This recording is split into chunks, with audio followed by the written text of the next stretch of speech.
But in the end, the most important thing is, what's the purpose of your life? Why are you here? That's what we want to talk about today. We got to look at what makes you really do what you do. Everything on earth has a purpose, and you do too. That purpose provides an inner drive that once you tap into it can give your life immense fulfillment. It'll also give you certainty. Because right now we're in a world that's changing so rapidly that virtually every time you turn around you hear about something else that's changing. And I personally get to deal with hundreds of thousands of people per year. I see about 250 to 300,000 people a year in my live programs. And I hear so much excitement, and I also hear so much fear about the pace of change. I mean, we've all talked about changes happening so rapidly now and paradigm shifts. All that stuff has become so overused at this point that we become numb to it. But it's true. Never in the history of the world have things changed so rapidly. So you need to find something that's eternal inside of yourself, that no matter what changes on the surface, this part of you does not change. It's the part you come back to, the part that guides you, the part that really makes you fulfilled. And that's your purpose. Because all of a sudden, when you find out a friend's got cancer, or you turn around and you see that 35,000 people at IBM got laid off, or an entire industry disappeared overnight because a new one was created, it'll give you a way to find some good in virtually anything. Your purpose is available to you at any moment in your life, but you got to know what it is. Before we get into it, let me back up a little bit here. Okay, I have a good friend who's one of the most successful financial people in the country. He works in all these financial markets. He's an incredibly successful businessman, and I know he's working very hard right now on a goal. And I went to visit him recently, and boy, he's working hard, and he's going to achieve that goal, but when the goal's finally there, then he's going to be happy. And I thought, no.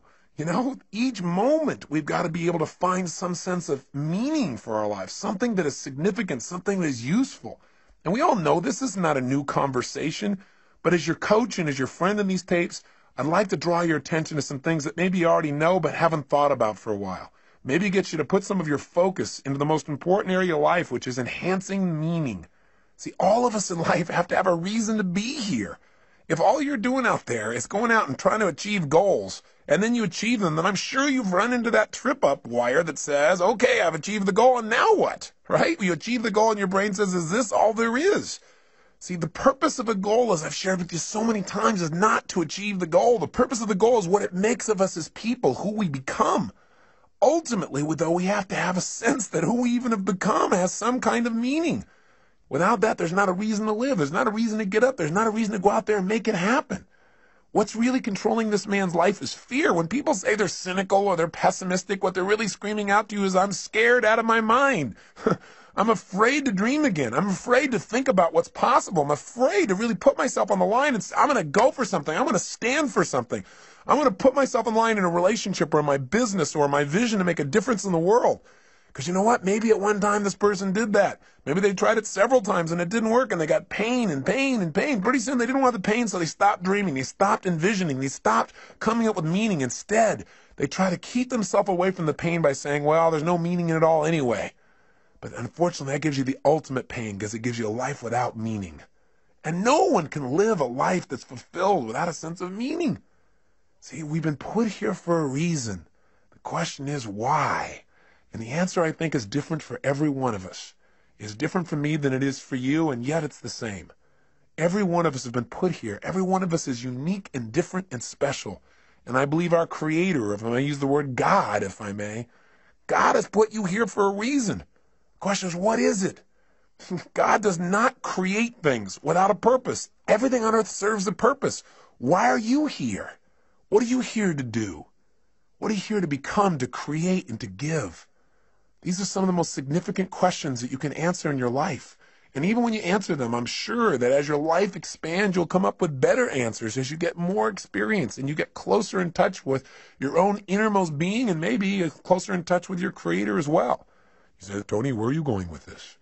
I'm really going to the essence of giving your life what you deserve, which is knowing that there are no mistakes, knowing that every little thing you do has a consequence. It can be a positive consequences if you choose it. The most powerful thing that has consequence in your life, though, is the thing we talk about so often, but I got to say it again, and that is what's really ultimately shaping our lives are our decisions. The first decision is the decision about what to focus on. Where your focus goes is going to determine how you think, how you feel, what you do. ultimately what your life turns out like, what you're able to contribute. The bottom line is we must find an empowering focus out of any situation. The second decision that shapes our life and the meaning of our lives are the decisions that we make about what something means. Meaning is ultimately something we determine. That's the exciting part about it, and that's the scary part about it. And the third decision, of course, is what are you going to do when something happens? See, so much of the fear that we see in life comes from the fact that most of us don't feel like we're in control. We're running around trying to control all the events of our lives.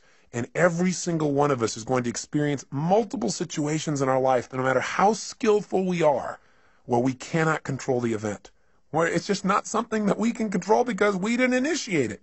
Anytime you're dealing with other people, this is going to happen. Anytime you're dealing with Mother Nature, this is going to happen. Most of us in life are so afraid something's going to happen that we can't control, and therefore we're going to get pain, that we try to avoid those things we can't control. We try to shape our lives, where we spend our time, who we spend our time with, what we do, by environments that we feel really comfortable in, where we feel like we're really in control in them. But what that does is it limits the shape and quality of our lives. We've got to be willing to put ourselves out there to discover what we're really capable of when we're put in environments when we don't know what to do, when we don't know what things mean, when we're not sure. It's in those environments that we grow the most. It's in those environments that we discover more of our true purpose as human beings. It's there that our character is shaped. You know, so many times we set goals or we have dreams or we have plans and we work our tail off and it doesn't come out the way we want. And a lot of people come out of those situations disillusioned or angry or resentful or frustrated. They look for someone to blame. But you know, sometimes I really truly believe that not getting your goal is part of the design. It's part of the game plan, causing you to dig inside and discover more of yourself, to really begin to use your real capacity as a human being, those traits that are within you that only expand when they're challenged, when demands are made upon them. You know, I truly believe that God is not so much interested in our convenience as he is in our character. You know, and I also believe that because something hasn't happened right away when you wanted it and designed it didn't work out, doesn't mean it's not going to happen. It's really a test of how committed are you. It's really a test designed to make you become more. God's delays are not God's denials, unless you give up, of course. If you don't do your part, then of course whatever you've envisioned will never come to be. But we have to be willing to continue to put ourselves forth and know that events will show up that we can't control. So let me ask you a question. You go, okay, I understand all this, Tony, but how do you ever have a sense of certainty in a world that's changing all the time, where you set goals, you do all the right things, and it still doesn't always turn out right? How do you live in a world where suddenly something can happen? It could take away your whole business, or, you know, a storm could come and take away your home, or some calamity could happen to your personal family, or a disease could hit, or someone could die. How do you deal with all that? And the answer is, you have to know the one thing you can control is not events. What you control is what things mean to you. And therein comes the secret to life. Because no matter what happens in your life, the meaning of what has happened is yours. You get to determine it as long as you're conscious and you don't allow the people around you to teach you what to think. And as long as you don't just go on automatic pilot and allow your nervous system to make up connections that are false. Let me give you an example of what happens to people. Certainly by now you realize that what you do as a human being is primarily driven by your need to avoid pain and your desire for pleasure, right? But see, all of us have learned through life that certain things mean more pain than others. And so some people are driven by their fear, right? To experience the emotion of fear is the most incredible, painful thing they could ever imagine, so they'll do anything to avoid being in a fearful situation. Other people are driven by their desire to feel the sense of adventure. Obviously, they make decisions differently. They focus on different things in life. They can walk in the same room as someone who lives in fear, and they're going to notice different things. They're going to want to sit in a different place. They're going to want to try a different kind of vacation than someone who's trying to focus on how to be secure. What drives you? Are you driven by guilt? Are you driven by your past? When we use the word driven, the word drive, it really means to guide, to control, or to direct something. So what's guiding you? What's controlling you? What's directing your behavior? What's directing your focus? What's directing the meaning you're pulling from your life? What is it? Is it your parents? Is it the competition you have with somebody else? Is it wanting to prove somebody wrong? Is it your desire to contribute? Is it your desire for joy or happiness? Or is it a sense of purpose that's driving you? A sense there's something out there for you to do. There's something you're designed to evolve into, to become, to share, to give, to create. You don't even know what it is. But you're willing to trust that each day more of it's going to come out. See, whatever drives you, That's what's shaping your life. And the challenge is that most of us never consciously decide what we're going to have drive our life. See, we're not stimulus response animals, but we can be stimulus response animals. Our nervous systems are designed to help us. They're designed to be a source of decision making. They're designed to help us very quickly when we have an experience, figure out what is the source of that pain so we can avoid it in the future. What is that source of that pleasure so we can have more of it in the future? But when we don't think things through, when we don't think things through in an empowering way, when we don't have faith that there's a higher meaning, we tend to settle like animals for the lowest meaning that we can find. Well, this is happening because I'm a bad person. This is happening because there's something wrong with me. This is happening because I'm just destined to fail. Or worse, very often in life, we don't even consciously think things through. Our nervous system just makes quick decisions. Hey, every moment you're alive, whenever you have a significant amount of pain, your brain says, hey, what is the source of this pain? And it uses 3 criteria, I'm sure you remember, to determine what the source of your pain is. It looks for something that is happening about the same time you're having the pain that is unique. Because after all, you weren't feeling pain a moment ago. You got pain now. What's unique about this situation? It looks for something that is recent. Something's happening about the same time you have the pain. And it also looks for something that is consistent, something that whenever you've had pain in the past, this has also been a factor in that situation. Let me tell you how these 3 criteria can help you. You go out one day when you're a child and you touch a hot stove. You feel some pain, you pull it back. Your brain says, okay, what was unique to that moment that gave me the pain? It looks around and says, this burner, right? And it says, what was happening about the same time I felt the pain? I was touching this burner. And what's consistent about it? Well, maybe nothing until you do it again. After doing it 2 or 3 times, or maybe one time because it hurt enough, maybe one time is consistent. It's like when somebody says to you, you always do that. I don't always do that. Yes, you do. You always do it. I've done it one time. Yeah, but, well, that's always. Well, human beings can make a one time consistent if it's painful enough. So the bottom line is, what do you learn? Your nervous system learns you don't grab burners. Right? You just don't do that. And so in the future, when you're trying to make a decision about what to focus on, what things mean and what to do, and you're going by a burner, one of the options is not to go grab that baby, just for fun. So as basic as this lesson is, we fail to realize that this simple system that assists us so much in making decisions because it helps us discover what is the source of our pain or our pleasure so we can avoid the pain, gain the pleasure in the future. This simple system can be misguided or misinterpret information. See, here's how it works. I'll give you an example. I was doing a date with Destiny only a couple weekends ago, and several people were having major challenges in their life. And one lady just couldn't get herself to really have any meaning in her life. And as I kept digging, the real problem that she had is she felt lonely because she felt disconnected, because she wanted to have someone she could share her life with. But she couldn't get herself to do that. Why would you guess someone couldn't get themselves to be able to share their life? Not hard to figure out, is it? Pain. Person obviously, as I guessed, had a painful relationship in the past, which she had. It was so painful that she linked up in her head that marriage, because she'd had a previous one that was painful, equals death. Well, that'd kind of keep you away from getting into closer relationship, right? How did her brain do that? Well, she said she was in this relationship. It was so great. But after they got married, this man became physically abusive, verbally abusive. He basically did everything he could to control every aspect of her life.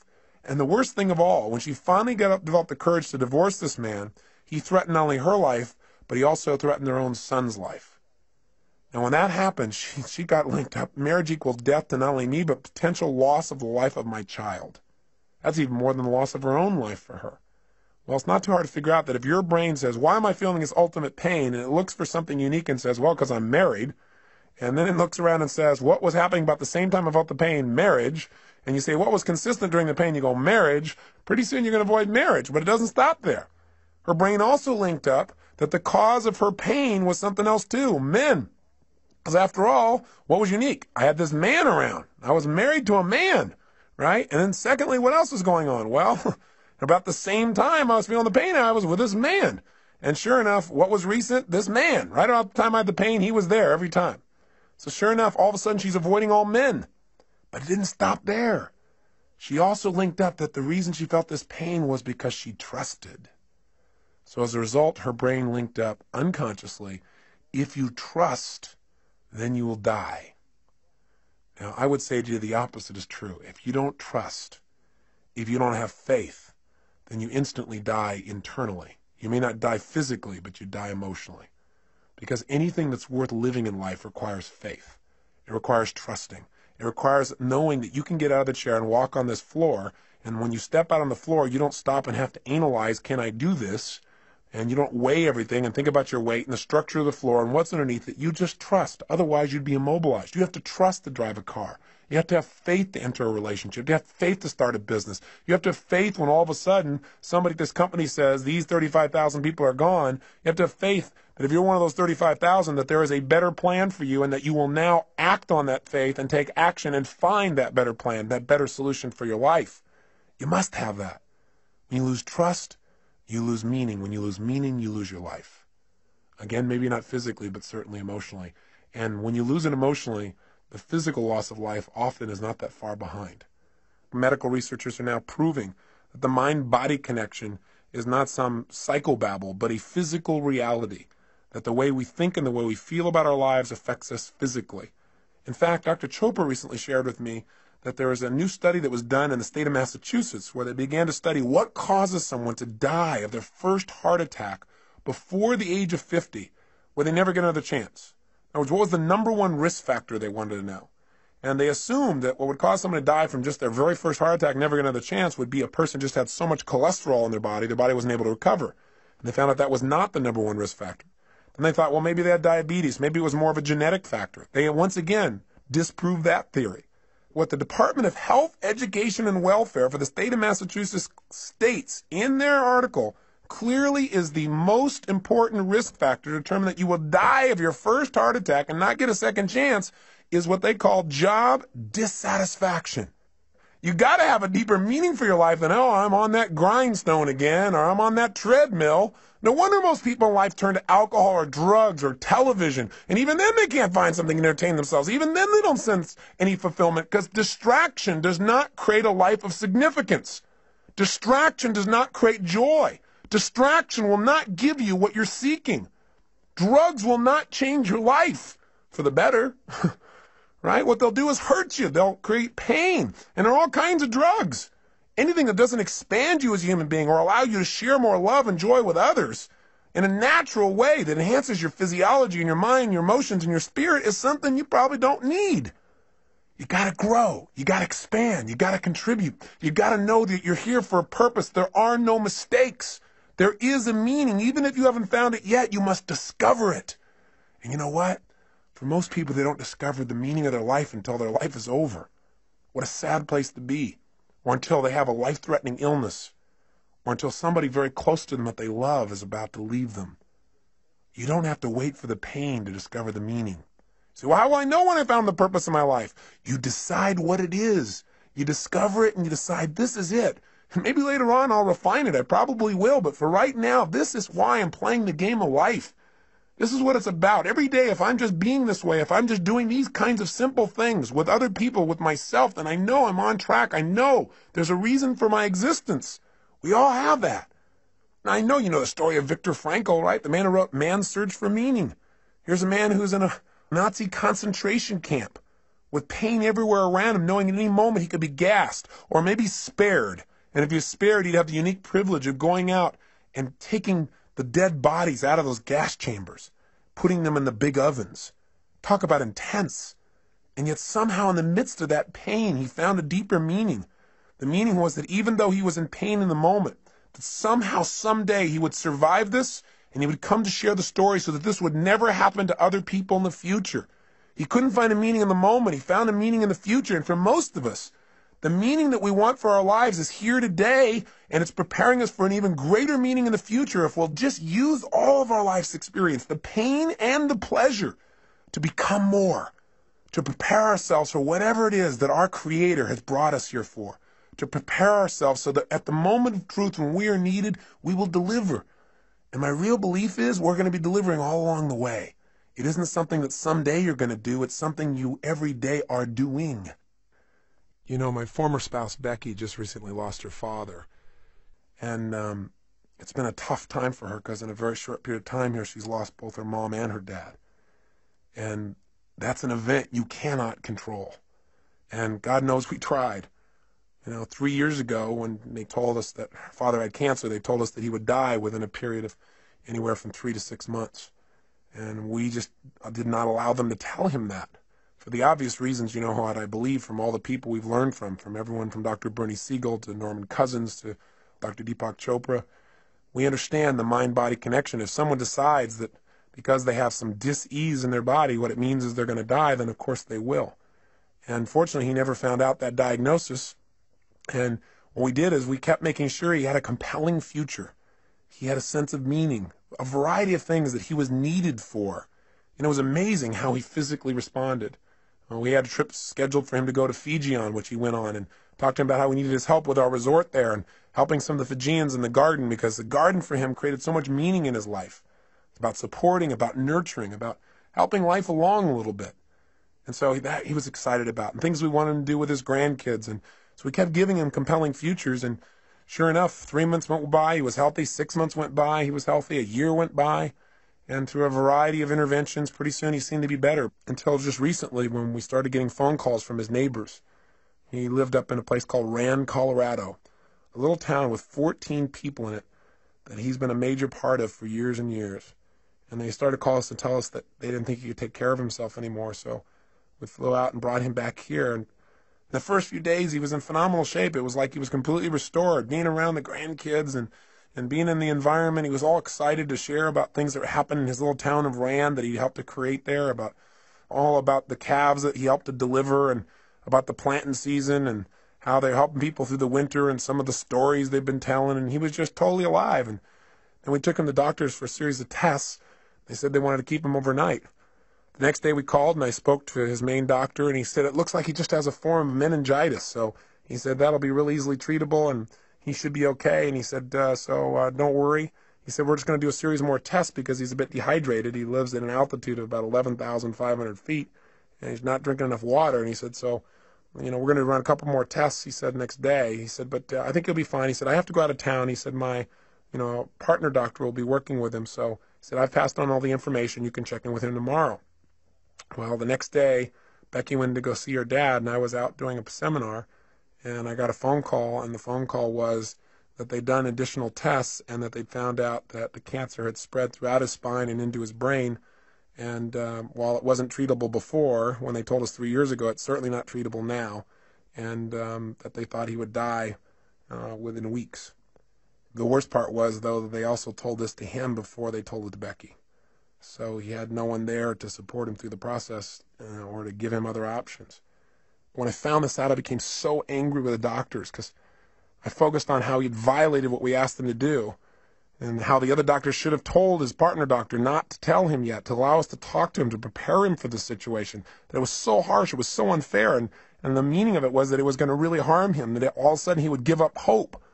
And what I wanted to do was lash out. And fortunately, I didn't lash out. Instead, I started to focus on what's happening to Cecil. What can I do? So went to go see him and talk to him, and it was unbelievable. He looked like he just aged 10 years in a day. Because what had happened is he had no future. There was no purpose in fighting the pain or trying to make things happen or, trying to tell stories or do anything, because after all, you're going to die anyway soon. And that was kind of the way he was interpreting it. And sure enough, no matter what we said, he just didn't seem to respond. He just seemed to go into a total stupor. And for the next day and a half or so, he just sat in a corner. And he really didn't say very much or communicate very much. He just said not to bother with him, that he was fine. But he didn't open up emotionally. And I just sat down with him, and I cried, and I told him how much I loved him and how much Becky loved him and how he needed to share with us what he was really feeling, because holding that back wasn't protecting us from pain. We just felt separate from him. That he could choose what this was going to mean for his life. The doctors had told us 3 years ago that he was going to die within a matter of months then. And here he was 3 years later. I said, what if you would have just sat around for 3 years in this little corner doing nothing because you thought you were going to die any day or any week? I said, that'd be pretty crazy, huh? And he started to laugh. I said, look at this. I said, you can't just sit off in this corner. Hey, you might die tomorrow. You might die in 6 weeks. You might die in 6 months. You might die in 6 years. You might die in 10 or 20 years and really screw these people's brains up. I said, it doesn't matter how long you're going to live. What's going to matter is how you're going to live while you're here. And I said, you've lived an incredible life. In World War II, you were a pilot, you were a businessman. Now you're this guy who's touching this little town up in Colorado where everybody knows you and cares about you and loves you because you love them. I said, you've raised these incredible kids. I said, if you're going to go out in style. Go out because you decided to go out in an energy that you want to, where you really enjoy your life. Don't just shut down because somebody told you your life's over because you buy into it. Don't do it. And then he said, well, Tony, he said, the truth is, I'm not afraid to die. And he said, everything you said is true. He said, my life has been so rich. And he says, I feel like, I've lived my purpose now. I look around and I see my kids and I see what they're like as people and I see what I've done and I think maybe it's time for me to go now. And I said, listen, if you're deciding to do that because you really want to go, I said, then, I love you. I mean, he said, I'm sure I'm going to cry and I'm not going to try and keep you here, and neither is Beck because we love you. I said, but at the same time, don't leave because somebody tells you it's time to go. He said, well, I don't know. I said, well, when it's time to go, you'll know. I said, and you can go consciously. You can decide when it's time. You don't have to wait till the pain is so intense you can't stand it. But at the same time, don't go any quicker than your meeting is done. I think right now you're teaching your family a lot of new lessons.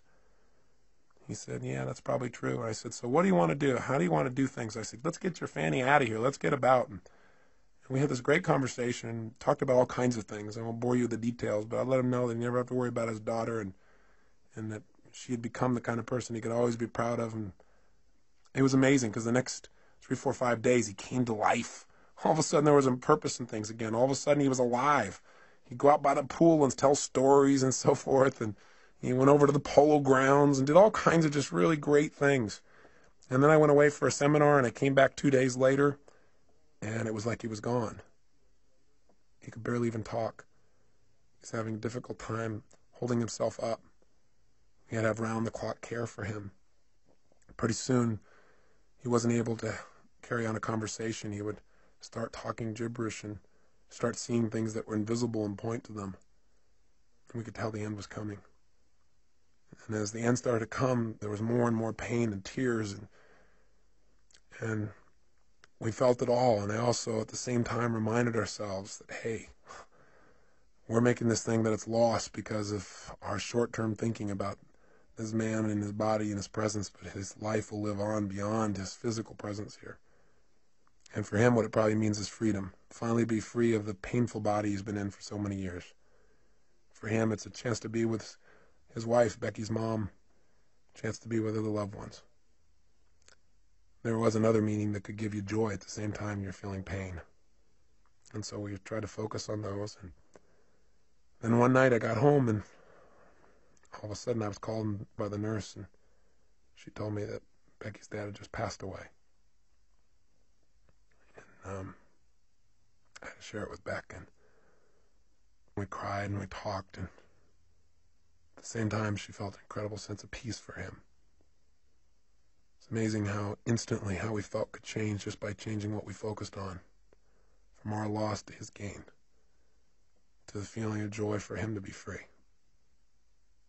We couldn't control the event, but we could certainly direct our own minds by thinking beyond ourselves to something deeper, to a deeper meaning in life. I got back yesterday from going with Becky up to this little town in Rand, Colorado. This little town I'd never been to before, but Becky had been there many times, and I got a chance to see where Cecil lived and the impact he had. He didn't really want a funeral. He never liked people who, quote, put on airs for anything. He was a simple man with simple values and a simple mission. And when I got there, I looked around, and he never explicitly said what the mission of his life was, the purpose of his life. But in a town of 14 people, and we went out to this gravesite to put his body into the ground, and suddenly person after person started showing up. We knew all 14 people would be there because we knew he'd touched them all. They all loved him. He was the storyteller. He was the man who took an old car years ago and painted it black and white and put a star on the side and put a dome in the inside, glasses, and made it look like a police car so that people came running through this little town, which consists of about 7 or 8 buildings, that they might slow down.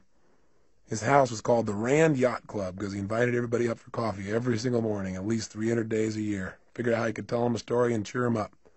He used to run a little restaurant there called the Liar's Lair. The reason was because he had people, he'd tell people stories, and he'd tell the wildest tales and get people to believe them. Sure enough, after about 10 or 15 years, they began to realize that some of these things were stories. And they all laughed as they told me stories about this incredible man who touched their lives. But when we got to the gravesite, not only did 14 people show up, but in this little town that's 4 hours outside of Denver, people came from all over. People came from Wyoming. People came from Denver. Pretty soon there were 100 people at a gravesite where there's not supposed to be a service to honor a man who touched their lives. And so we said, we don't having a formal service because that's not what he wanted, but before we put his body in the ground, does anybody like to say anything? And they all talked about how he touched them, how their life was greater because he was such a loving soul, that his smile had touched them, that his stories had touched them, that just his manner, that he was a lover of people and animals, that because he'd been in this town, their lives would never be the same. And people who'd come through the town just for a day, just his little kindness. He was a man who said, if you can't say something nice about something, don't say anything at all. He never said a negative word about anybody. In fact, one man, probably the most telling tale of this man's life, he said, Cecil's the kind of guy, he said, I sat down one day with him and said, what are you doing about all those rodents that keep stealing all our animals? Are you poisoning them? Are you shooting them? Are you trapping them? Are you killing them? What are you doing? He said, because they're taking all my stuff. And Cecil said, no, he said, I just plant twice as much. I thought, what a life. What a man. See, his life was his mission. His mission was real simple. Love people, love animals, love beings. Make the world a little bit better by just being nice. He lived a life of significance, one that had meaning. He didn't go out and change everything on earth. He didn't make $1 billion. He doesn't have people writing him up everywhere, but he changed people's lives. And he died in his sleep, out of pain, the day he decided to go. And he created in his family a greater sense of courage to look at life in a new way, and a greater sense of dedication to give even more. He added to our drive. He added to our commitment to be givers in life,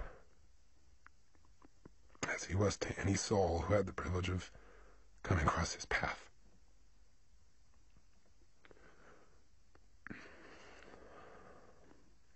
I hope it also makes you think about what's most important in your life. I remember an interview with Michael Landon in Life magazine when he knew he was going to go. And he said, quote, somebody should tell us right at the start of our lives that we're dying, that we might live life to the limit, every minute of every day. Do what I say. Whatever you want to do it now. There are only so many tomorrows. If you and I are going to live our lives fully, then maybe sometimes we can take the experiences of those around us and learn from them. We can learn that in all of our lives we're either warnings or examples. Cecil's life was an incredible example.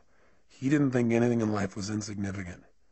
Not a rodent, not a flower, not an animal, not a stranger passing through. He lived by a philosophy that they also live in Fiji. By the way, Fiji was his favorite place. And the last things he told me was the happiest time of his life, the last few years, were the trips he took to Fiji. I think it's because he felt like there everybody understood what he understood. And life is meant to be a happy, to be a joy, to appreciate the little things as well as the big things, to appreciate one another, to be givers, to be lovers of life. I say to you that if you're driven by anything other than your love, than your spirit, than your desire to contribute, your desire to grow and expand, if you're driven by your need to please others, if you're driven by your fear, if you're driven by your past, maybe it's time to free yourself. And the way to do it is decide. Decide consciously what you want your life to be about. Decide consciously what's the purpose of your life. Something simple. Something you can live every single day. I think that when I look at people's lives and I see the people who are having so much difficulty, I think the number one reason why people fail to experience joy in life, experience life as a win, is not because their life isn't the win, because the win can be just reaching out and touching somebody around you. The win can be just telling somebody that you love them. The win can be taking care of your body, God's temple. The win can be stopping and feeling grateful. The win can be anywhere. You don't have to land on the moon to have the win, and you can enjoy landing on the moon too. But how much better to enjoy the process? Because we're going to spend most of our life in process towards the achievement of goals. Now, I'm not saying don't go do things, and I'm not saying don't have grand schemes and dreams, and I'm not saying don't do those, because our lives are better because people have dreamed huge dreams and they've made them happen. But I'm saying don't do it at the expense of not appreciating what's true along the way. And what Cecil's reminded us of is all those little things that are so, so important. And we've always believed they're important. I feel like we've always lived that they're important, but I just want to redouble the effort. It's part of my commitment to him. So in his honor, I challenge you to do the same. I challenge you to hold yourself to a higher standard. I challenge you to realize that you're here for a purpose. There's something for you to do and be here for yourself and for others. You can't just do for others, not do for yourself, or you won't be here. So this is really designed to get you to ask yourself, are you being efficient? Are you being effective in your life? There's a big difference. If you're being efficient, then what you're doing is you're doing things right. But if you're being effective, you're doing the right things. Are you doing the things that are going to give you the most joy in your life? Why are you doing what you're doing? And where is it taking you? You know, we all need to have what I call a code of conduct. A set of standards we hold ourselves to every day about how we're going to be as people, the kinds of states we're going to live in, because it's out of those states that we affect everyone around us. Just stop and think about what's most important. Think about why you're here. What's the purpose of your life? Step out of the moment and into eternity. Think about what's eternal when you're feeling insecure. Start to realize there is something inside of you that is never ending. That there's something inside of you that is unchangeable. And that's the part of you that knows what is right, what to do, and why you're here. So, it may sound metaphysical, it may sound religious or spiritual. Call it whatever you want. But know that the bottom line is that you are here for a reason. And that it's a special reason that only you know. And it may be that you haven't found it because you're looking for something huge. And it may be that you're living it right now. You're just not appreciating your purpose. Maybe what you're doing right now is your life purpose, this thing that you detest most. Or maybe what it is doing is giving you the challenge to really discover something within yourself that allow you to give and be more. Because life is about two things, being and doing. How are you going to be as a human being? Ultimately, our destiny is who do we become as people and what do you do? What do you contribute? That's what it's about. That's what gives us a sense of fulfillment. A life of significance is one of growth and contribution. It's one where you decide what your life's about. Simply, what are you here for? Are you here to live, to learn, to grow, to share, to love? What are you here for? I'm asking these questions. I'm hoping you're thinking, not just listening to me. What is the special plan for you? You've got to discover the purpose of your life. There is a plan. There's something here for you that's different than anybody else in the world, and you've got to discover what it is. And the best way to discover is just trust your instinct and say, what is it? If it was simple, it was clear, and I was living every day, why am I here? Because if you never discover your purpose, how can you ever win the game of life? How can you really enjoy it thoroughly? See, I look around at people so often, they're so unhappy, and I think the reason is that they don't ever win the game of life. It's a game they feel like they can't win, like they're always losing. And the reason, number one, is, I think there's 7 reasons. I'll give you 7. I've jotted some down here. I think number 1 is, I think most people never win the game of life. They never feel fulfilled. They never feel joy because they don't know the purpose of the game. If you don't know the purpose of the game, what's your chances of ever winning? Of ever getting to ring the bell and feel that sense of fulfillment or joy or passion or love or whatever it is that you truly want at the deepest level? See, if you don't know the purpose of the game, if you don't know the goal, it's pretty hard to set up your game to win, isn't it? Pretty soon you start pursuing things that don't give you fulfillment. Living somebody else's life other than your own. You got to know, what are you doing it all for? What do you really want? When I ask most people this question, what do you want? They give me answers like, well, I know what I don't want. I don't want to live this way anymore. I don't want to feel like hell anymore. That's not going to give you what you want. What do you really want? Oh, I want to finally be financially secure so I can retire. Great. You know the statistics about retirement? Actuary statistics from insurance companies show that 3 years after a man retires, specifically I'm using men, guess what happens? He dies. To retire is to die. And for some people, this is like their major aim. Think about it. Retirement is going to make you happy. You got to have a purpose. You got to know what it is. You got to decide what it is, at least for now, and know that that vision will continue to expand. Second reason why most people fail at the game called life, because even though they don't know the purpose of the game, they got tons of rules about how it must be played. Right? They don't even know the goal, and they got all these rules they got to live by. And not only do they have rules for themselves, but they have rules for everybody else around them. Rules for how their spouse should be. Rules about how their boss should be. Rules for how people they don't even know on the street should be. You know, it's so often in life we get upset with other people, and it's not about the other people, it's about our rules. They're doing something we know they shouldn't be doing, or they're not doing something we know they should be doing, right? We need to just relax a little bit. We need to realize that whatever people are doing, they got a reason. It may not be a very intelligent reason by our perspective, but who are we to say? And you know what? And maybe it isn't an intelligent reason by lots of people's ideas, but you know what? It is a reason. I mean, it all comes down to how do we wire ourselves as human beings. See, whenever you see somebody, you think they're doing something crazy, have some compassion. Are there any stupid things you've ever done in your lifetime? Or crazy? I would hallucinate based on my own personal experience. The answer may be, you betcha. And the bottom line is, we got to understand that things are going on that we don't understand with people. I remember one time I was talking to Stephen Covey about times where we misinterpreted people's behavior, and he told me about this time when he got on a subway, and this man walked in and brought on a bunch of his kids, and they were just running rampant, screaming, yelling, making noise, creating havoc. And, you know, Stephen's more of a mellow-centered kind of guy. He doesn't like that kind of environment, even on the subway. And the bottom line is, you know, he didn't want to say anything, but he found himself getting more and more irritated. And the man seemed to be just ignoring the kids, like it didn't even matter what they were doing. So he found himself finally to the point where he actually spoke up. So Stephen turned to him and said, you know, do you think you might want to do something about these children? And the man looked at him and said, oh, yeah, I guess I should, huh? He said, we just got back from the hospital. Their mother just died. He said, I just don't think they know how to deal with it. He said, quite honestly, neither do I. Stephen said he felt like absolute garbage. And he said it made him from then on realize whatever's going on, there may be something else going on as well. It made him have compassion. It gave him fewer rules for other people in his life. Not a bad idea. But we were talking about people that don't succeed in life, and why don't they succeed? One, they don't know the purpose of the game. Two, they got tons of rules even though they don't have the purpose. How'd you like to be in a game, and you're trying to win, and you don't know the goal, and you got a zillion rules you got to live by? That'd be pretty frustrating, wouldn't it? Well, add step 3 to it. Here's the third reason people fail to win the game of life, and that is because their rules are in conflict. We've got all these different special rules where we contradict ourselves, where in one situation you're supposed to be one way, in another situation you're supposed to be totally different in order to be effective. See, if you got a bunch of rules in conflict, which most of us do, you're going to have pain. You're going to have frustrations in your life. Here's the fourth reason why most people don't win the game of life. Because even when the person plays by the rules, they don't always win. In other words, you do everything right, you don't always get rewarded. You give your all. You put your heart and soul on the line. You do everything right, and still sometimes it rains on your parade. Sometimes, you know, a storm comes down and beats the death out of your crop. All of a sudden, you're in the Midwest, and the flood comes and destroys all you've worked on.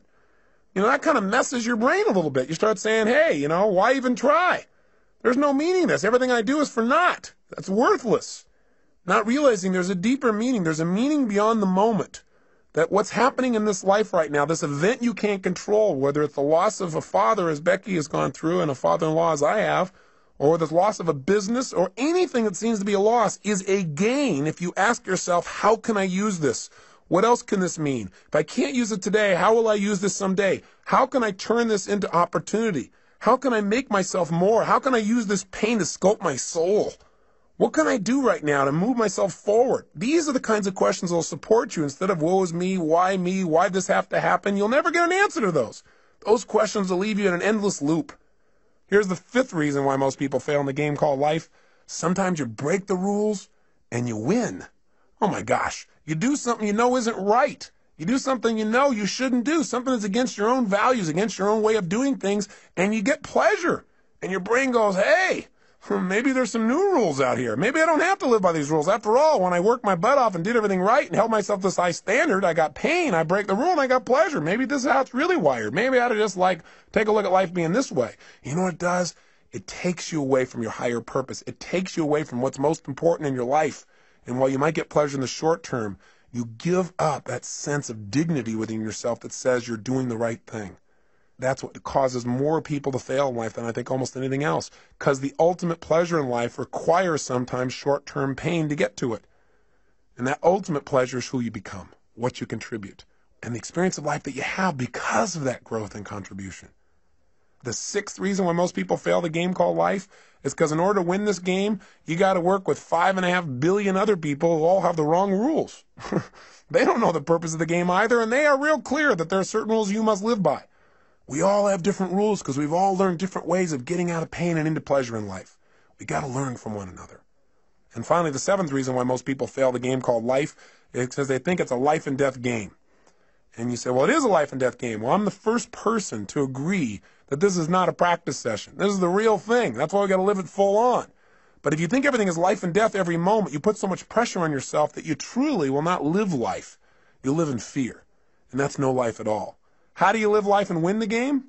Well, in spite of all this stuff that sounds so terrible, there are people that seem to be winning, seem to be fulfilled, seem to be making a difference, seem to have a great deal of joy in their life. And they seem to have it consistently. And they're not doing it through drugs or alcohol or distraction. They're doing it through living a life of significance. How have they done it? They do what we do in our Date with Destiny seminar. We accomplish 7 things in that seminar. And I bring it up because I hope you'll take the time and actually come, where we'll get your purpose and your mission statement and your values all in the exact order you ideally need them to be, so you're being pulled in the direction you want instead of being pulled in multiple directions. But for right now, here's what we do. And here's what we're going to start doing on this tape. Is the first thing these people have who succeed or are fulfilled is they've decided what the purpose of the game is, at least for right now. Do you follow me on this? They said, okay, I don't know what the purpose is ultimately, but let me just decide. For right now, the purpose of my life is to what? It's to love and be loved. It's to grow. It's to expand. It's to make a difference. Do this. It's do that. They come up with a purpose, which is what I want you to do at the end of this tape. To start. I know it's not the end all and be all from one tape, but I want to get you started on a mission statement, a purpose statement for your life. You got to have that. If you don't at least have a target, if you don't know what the goal of the game is, you don't know what to decide to do. We have all these choices, all these opportunities. So you don't have to choose between something that's good and bad. You have to choose between something that's good and something that's great. But if you don't know what your purpose is, if you don't know what you value most in life, you can't make an easy decision. All decision making is value clarification. See, if you don't know where you're going, then you can get there by any road because you're not going to know the difference. You know, everything looks like a great opportunity. One of the biggest challenges in life is choosing, focusing your life, deciding what to spend your time on, what to spend your energy on. Having a clear purpose allows you to do that. The second thing you want to do to make your life work, and those who succeed do this, is they have fewer rules. The more rules you have about how people have to be and how life has to be for you to be happy, the less happy you're going to be. See, the happiest people are those people that say, every day above ground is a great day. The happiest people are people who find joy in a smile, joy in adventure, joy in a simple action. So if you can find joy in that area, then all the big things are just a big bonus for you in your life. So when you find yourself starting to react to something that someone else has done, then you might want to ask yourself, how significant is this really, right? Is this so bad? Is it okay for this person to have a different opinion, a different view, a different feeling than me in this area? And in most cases, you might say, yeah, it is. What would you have to believe in order to be upset? That everybody has to live by your rules? Well, maybe in some areas that's real important. Maybe some other areas it's not as significant. You can just let go of it and have a lot less pain. The third thing that people who win the game of life seem to have in common is they've made their rules consistent. They found the conflicts in their life, and when they find them, they've been honest with themselves and say, this is a total contradiction of what I normally believe in other areas. No more. This is not how I'm going to live my life. Fourth thing these people do that make them succeed is they give themselves pleasure whenever they win, even when the world doesn't. This is really important. You got to realize that sometimes you'll do everything right and you won't get acknowledged. So what? Acknowledge yourself. You got to catch yourself doing little things right and give yourself the pleasure you deserve. After all, if somebody else tells you, hey, great job, and that makes you feel good, it's not them saying great job that makes you feel good. It's when they say great job, you stop and say, that means I get to feel good. And you send a little neurotransmitter that allows yourself to feel the pleasure feeling in your body. Why not just give it to yourself so that you keep yourself on track, so you're always reinforcing good behaviors, excellent behaviors, commitments to your highest values. Fifth thing these people have in common is when they screw up, when they don't do things right, when they violate their own values, when they violate their own sense of purpose in life, they give themselves a short burst of pain. They say, hey, this is not who I am. I stand for more. They don't wait for the world to have to give them pain. That's why they're on track. The sixth thing that these people that win have in common is that they know that everybody in life has different rules, and so when they get in a relationship with people where they know they've got to have other people in their life to help succeed in a particular area, they try to find out their rules. Because if you know what's most important to people, if you know what their rules for life are, what their musts are in life, it's a lot easier. And lastly, people who succeed in life, they've learned that life has a purpose, but they also at the same time don't take life too seriously. They don't take themselves too seriously. What's that old funny metaphor? Why do angels fly? Because they take themselves lightly. Right? The bottom line is we've got to look at life in a different way. Now, with all this conversation we've had here about purpose, what are you and I going to do right now so that you have a greater sense of meaning? Well, one is I don't need you to just go out and create this grandiose purpose and write pages and pages and pages. I think that the simplest things can be the most powerful things. So if you can now, close your eyes and think about what you want to be when you were going to grow up. Go back to a time when you're 5, 6, 7, 8, 9, 10 years old. What'd you want to be back then? What'd you want to do? Who were your role models? And why did you want to be that? Think about it just for a second in your head as I'm saying this. You might want to write a few of these things down. In fact, pretty soon you're definitely going to want to write things down. So it might be good to stop the tape right here and just think about what your purpose is and pull out a piece of paper and a pen or a little computer and let's work together on this for a second. What were some of the things you wanted to be when you were growing up, when you were a little kid? I remember one of the first things I wanted to be was an archaeologist.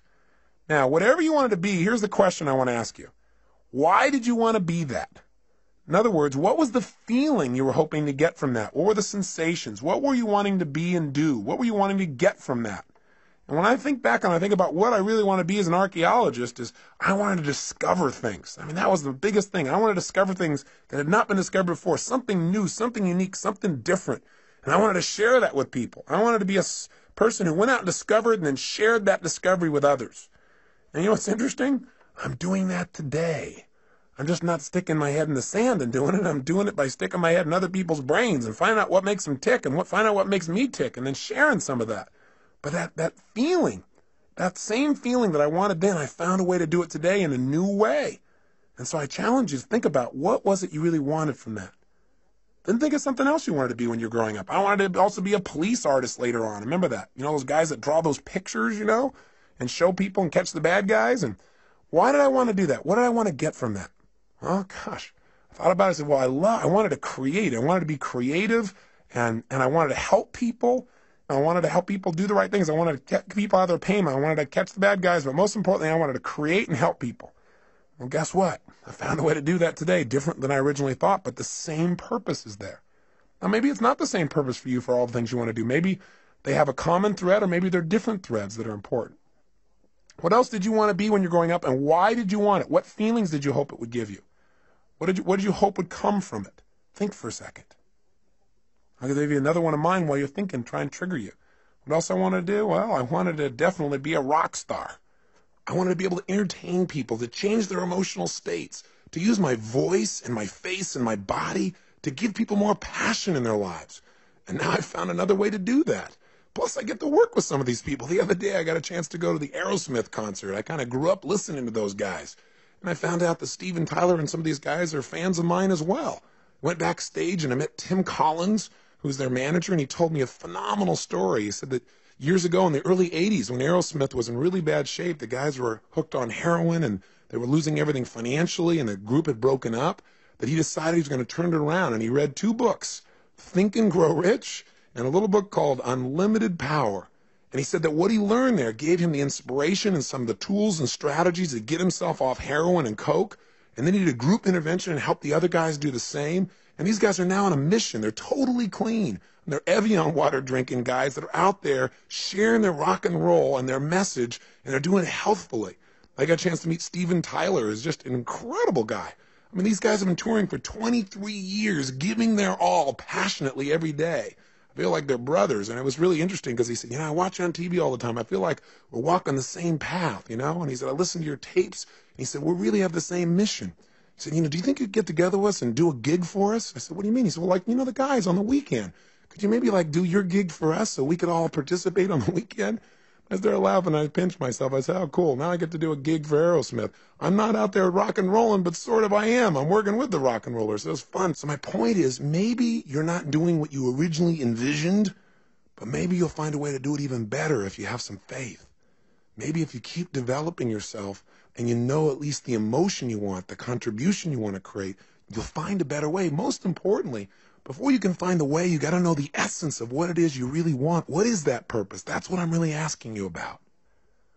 Now, with your eyes closed again, think about a situation in your life when you felt like you're really on a roll.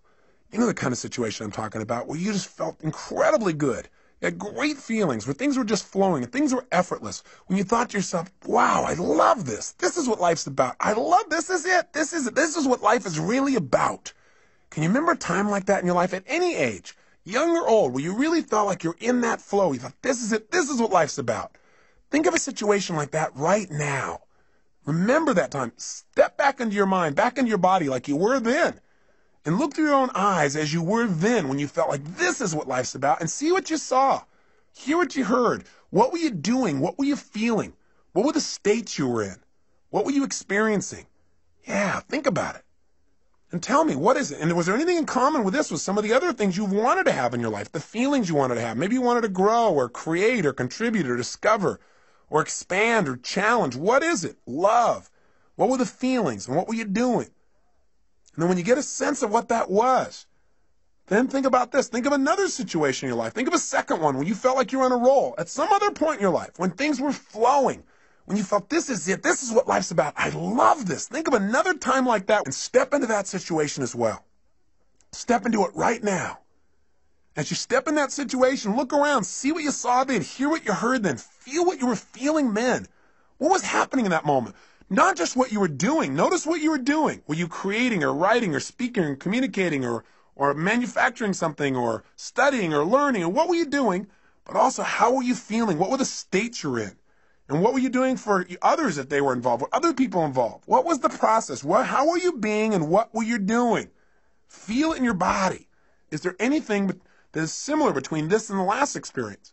Or anything about this that's similar between this and the feelings that you wanted from those things you wanted to be when you were going to grow up? That's it. Notice it and capture not only the idea of this, but the feeling as well. Now, one more time, think of something else. Another time at any age when you felt like you were on a major roll. Things were really flowing, when you felt incredible, when you felt like, I love this. This is what life's really about. This is it. Think of another situation like that right now. And as you step into that situation right now, notice, what were you doing? What were you creating? What were you sharing? What were you feeling? And feeling these feelings, think about the purpose of your life. If you were going to say it in a simple phrase, not even paragraphs and paragraphs, simple phrase or a sentence or two, and you're going to write down the purpose of my life is to what? And if you're going to do it, and you're going to have a couple simple criteria. One is it's got to be stated positive. Not the purpose of my life is to stop all the horrible things in the world. No, something positive. Something stated in the positive. And if it was going to be something brief, and if it was going to be something emotionally charged in terms of its words for you, and it has to have how you're going to be as a person and what are you going to do. And it's got to include not just other people, like I'm going to change other people's lives or I'm going to make the world better for other people. You got to be in your own mission statement. You got to be your own purpose statement. You got to be in there too, and other people. Don't just have the purpose of my life is for me to be happy, because we're all connected. So if it's you and others, being and doing, brief and short, what is the purpose of your life? What is it? Right now, what comes out of your head? Not the right answer, not the perfect answer, just the answer. The purpose of your life is to be and do what for yourself and others? Just say it out loud. Just say it. Don't even write it down at first. If you got pen and paper, then write it down. Purpose of my life is to what? Say it again. Try something. Keep changing it. And if you write it down each time, it'll give you better. So I'd prefer if you wrote it down. But just come up with something. The purpose of my life, for me, Tony Robbins, is to serve God and my fellow man by being a powerful, loving, passionate, outrageous, courageous, strong, playful, crazy example of the unlimited possibilities that God gives when you commit your life to service, when you're really focused on contribution. That's what my life's about. I know what I feel. I can change the words slightly here and there, but I know the essence of my life.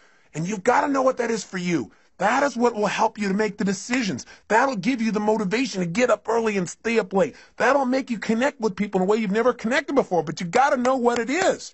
And it's got to be more than just you. You and others got to be brief. It's got to be emotional. It's got to be intense. So go do it right now. Turn off the tape and just start writing like crazy. What is the purpose of your life? And when you write something, write another thing. Cross it out and write another one. And keep writing it better and better until you got something you like, then to turn the tape back on. Go for it. Do it now. The purpose of your life is to what? You did turn this tape off, didn't you? You're not just sitting there thinking, come on, if you write it out, it'll be better with more precision. Turn it off. And if you're on your way back, then just ignore the last sentence. Welcome back. Now, do you got something you really like? I hope so. Now, I know it's not the end all and be all, and it better not be perfect, or I'm going to come through this tape and grab you. Your job is not to be perfect. It's to be excellent. Perfection can never really be achieved anyway. If you're truly a perfectionist, then it's never perfect. But it's getting better all the time. So what is the purpose of your life? And how does it feel when you think about this is the purpose of my life? And let me give you one other criteria. Did you write it so you can only achieve it once you die? If so, change it. Because we don't want you to have to die to achieve your purpose, which is what some people have. It should be something you can experience every day. You know, whatever you do, Whether you're just sitting at the lunch counter, you're walking through a grocery store, you're going and conducting your business, I don't care what it is. It should be something you can feel. And you got to find what that is for you and how to language that, at least for now, so you know the goal of the game. With that, your life takes on a whole nother dimension.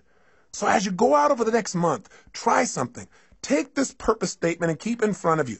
Put it in the system you use for managing your time and keeping your to-do list. Put it up on the wall nearby. And as you look at it each day, don't just write it and forget about it. Think about each day, how can I live my purpose more? And when you go to make a decision about doing something and you're not sure why you're doing it, you can always go back to your purpose. You can do it going into a meeting. You don't know why you're going to the meeting? I'm going to the meeting. I'm going to be powerful, loving, passionate, outrageous, playful. I'm going to inspire people to see what's possible if we really serve all the people around us. That's not hard to figure out. You have a guiding principle. No matter what happens, principles don't change. The essence of who you are will not change. The environment may change. The vehicles may change. But what's inside of you won't. And let me say one final thing to you before I send you off and have you take some more time to work on your mission statement. One is, if you want to send me your mission statement to Robbins Research, I'd love to receive it. I'd love to see how you've languaged the purpose of your life. So if you feel like doing that, please do and address it to me personally. But the other thing is this. I want you to realize that very often, not getting your dream gives you your destiny. What I mean by that is this. So often, as I said when we started this tape, people set up a goal or a dream and they don't get it, and then they feel so disappointed and so frustrated, sometimes resentful towards others or to their creator or towards themselves for not accomplishing or achieving it. But the truth of the matter is, whenever something happens, you must find an empowering meaning. You must ask yourself, how can I use this? If this was to serve a higher purpose in my life, how would I use it to serve a higher purpose? If this was going to make me into somebody more, how would I use it to make me more? And very often in life, if you really look back on your life, the worst situations in your life have been the best if you were willing to trust that it happened for a reason. That somehow, even though this is painful and you'd never want it to happen again, somehow this is going to serve you. Maybe you were hurt by someone or some situation, but because of that, your kids will never be hurt the same way you did when you were a child. Or maybe you went through some tough time, but because of that, you'd be able to help somebody else so they won't have to go through the same pain you did. Maybe the pain made you make a new decision and send you in a brand new direction that brought you to this destiny. I really, truly believe in my heart of hearts that if we're willing to trust and have faith and look for answers and actively pursue them, that every human experience supports us, even those that are painful. And I believe we can probably do them without the pain. But if the pain does strike, or if something happens outside your control, which it will, then instead of living in fear that that'll happen someday, you want to live from the sense of certainty that says, no matter what happens, I will benefit from it because I will look for benefits and therefore I will find them. It's that simple. Now, I'll give you a good metaphor. There's a great movie, I'm sure you recall, it was called Field of Dreams. In it, they said, if you build it, they will come. In the movie, Kevin Costner seeks out an old man by the name of Doc Graham. He's played by Burt Lancaster. And when he first meets this man, he's going to see him to tell him about a field of dreams that Kevin has developed. A place where these old men could come back and play again, to be young again, to live their dream. And when he meets Doc Graham, he starts to talk to him and he says, I understand that you only were able to play one inning in your life. Because Doc Graham said, well, yeah, my whole life's dream was always to play baseball, to be a professional. He said, every single day I gave my all. I lived this passion. He said, I took ground balls and batting practice and I pushed myself. And he said, finally I made it. I made it to the big leagues. And the whole season went by without my being able to play. And finally, at the end of the season, in the 8th inning, the coach looked over at me and said, kid, I want you in right field. He said, I was so happy. I couldn't believe it. I ran out onto the field. And he said, I stood out there in right field waiting for somebody to hit it to me, waiting for my chance. And nothing happened. Then when we came back in, he said, my turn to bat never came. And the next year, they, without giving me another chance or even giving me a chance, they sent me back to the minor leagues. And he said, I just couldn't take it. I couldn't take going through that again, so I quit. And Kevin Costner said, oh my God, that's unbelievable. What incredible pain. What devastation. That must have destroyed you. I mean, for any man to be that close to his dream and have your dream pass you by as if it doesn't even know it's you. He said that must have been the most destructive, painful thing. That's a total disaster. And Moonlight Graham said, no, son. He said, Playing baseball for only 5 minutes was not a disaster. Playing baseball for only 5 minutes was not devastating. What would have been a disaster, what would have been devastating, is if I'd only been a doctor for 5 minutes. You see, if I would have hit that baseball, that might have been the bigger disaster, because then I never would have come to this little town. I never would have saved this man's life, or delivered that little girl, or got to know the people that now are my best friends in the world. He said that would have been a disaster. In other words, sometimes not getting your dream gives you what you really want, what you really need, what you're really destined for. And if that part of the movie didn't give it to you, they followed up with another scene. Finally, there's a chance, Kevin Costner makes arrangements and he said, listen, there's this field of dreams. You can come on it. You can be young again. You can live your dreams still. And he brings Moonlight Graham to the field with all the other players. And when he steps out on the field, he's young again. And he's wearing his uniform and he can feel the warm sunshine on his body again and his youthful muscles and the smell of the fresh cut grass and the baseball in his hand. And finally, they're beginning to play. And just as Moonlight Graham is finally stepping into the batter's box, finally he's going to get a chance to get that hit in life, in professional baseball, his dream. Right at that moment, there's a scream in the stands because Kevin Costner and his brother are having a conversation, and his brother doesn't see these players on the field. He doesn't have the faith to experience the beauty and the joy and the fun and what's right there in front of him. He can't see it because of his lack of faith. And as they're arguing about this, he accidentally turns and knocks Kevin Costner's daughter off the top of the stands. She falls and hits her head, and she starts turning blue. And so all of a sudden they start yelling, oh my God, what are we going to do? We got to save her. She's dying. And all of a sudden Costner says, we need a doctor. And just as he hears those words, Moonlight Graham is about to swing the bat, and he says, I'm a doctor. He starts running full blast to help this child, but all of a sudden he stops. And he looks down, and there in front of him is the foul line that divides the field of dreams from the other world. And he knows if he crosses it, he can never go back. He can never live his dream. He doesn't hesitate anymore. He immediately steps across, and he saves the child's life. He loses his dream, but he lives his destiny. The moral is very simple. Inside each one of us, there are desires that we have for our personality, those things that we want to avoid pain and want to gain pleasure for. But there are also moral needs. There are those needs inside of us to go beyond ourselves to something greater, to something more. To give of ourselves in a way that maybe we've never given before, maybe a way that won't even be acknowledged, but will give us the greatest sense of fulfillment we've ever dreamed of in our lives. I say to you that if what you've tried so far hasn't worked, all it is preparing you for more. But don't wait for the ultimate day when you save a life. Start saving a life today by enjoying the one you have. Start saving a life today by touching the people around you. Do what Cecil did. Be a person that loves people, animals, beings. Be a person that when things don't go you well, plant twice as much. Be a person who gives more than anybody else gives, and you'll be living your purpose, no matter how you language it. Hold yourself to a higher standard, and someday you'll see something more dramatic, but along the way, you'll enjoy the joy of knowing that you're living your life's purpose today. Isn't that what life's really about? Not waiting till someday, living it today. Hey, I want to thank you for spending this time with me. I am so grateful to God to have the opportunity to connect with you as if we've been friends for years, and we've not even met. But I hope in this time together that you've found some strategies, some tools, and maybe found a piece of yourself, reminded yourself of the truth of how unique and special you are. Not in an egotistical way, but everyone is. Everyone is unique and special in some way, and to think less of yourself is to slap the face of your Creator. You've been given gifts, and it's time to make them real. And Getting the Edge has been about sharing with you some of those tools, and the most important ones are taking that time for yourself. Please do that for yourself consistently. If you did nothing else out of this but that, I promise you, you'll see your future unfold, and you'll hear the whispers of destiny. You'll hear the guidance that's within you. But you got to take time to be alone and do that. And if you do it every day, you'll see a change. If you go through that results workshop and just change anything you're not willing to settle for anymore and be honest with yourself.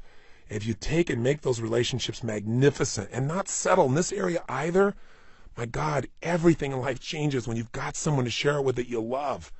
Everyone you've ever been in a relationship with is a bonus to you. It's one of God's great gifts. But if you can find that soulmate, you got everything. And I have to say that for me, finding my soulmate, finding my wife Sage, was the richest day of my life, and every day is richer because of it. I hope for you, my prayer for you, is you find someone like that you have that kind of love for, and they have that kind of love for you. Or if they're there, that you treasure them, and you find a way to make that juicier every single day. If you do that, and on top of it, you energize and alkalize and get that vitality in your body. If you master your finances, turn your emotions into your friend, and you find your purpose, then the life you create will be so much greater than your dreams. Your old dreams will seem like cartoons by comparison to the life you're living. And if you're able to make those kinds of changes, you'll be able to stand proud knowing you're the one that did it. But I'll also have a special pride of knowing that maybe I helped in some little way to guide you deeper into connecting with yourself. Because the ultimate edge is connection with yourself, with your creator, with your friends, with your family, with life itself. And if you do that, then these 7 sessions were certainly well worth both our time. So I wish you well, my friend, and for now I say so long. But I hope I'll see you sometime soon, and you'll share with me the story of your success and what you've done. Please email me, write me, or come see me in a seminar. I'd love to meet you personally. But until then, make sure that every day is lived to the fullest. Don't settle for less than you can be. Be one of the few who do versus the many who talk. And be sure to live with passion. God bless. I hope to see you soon.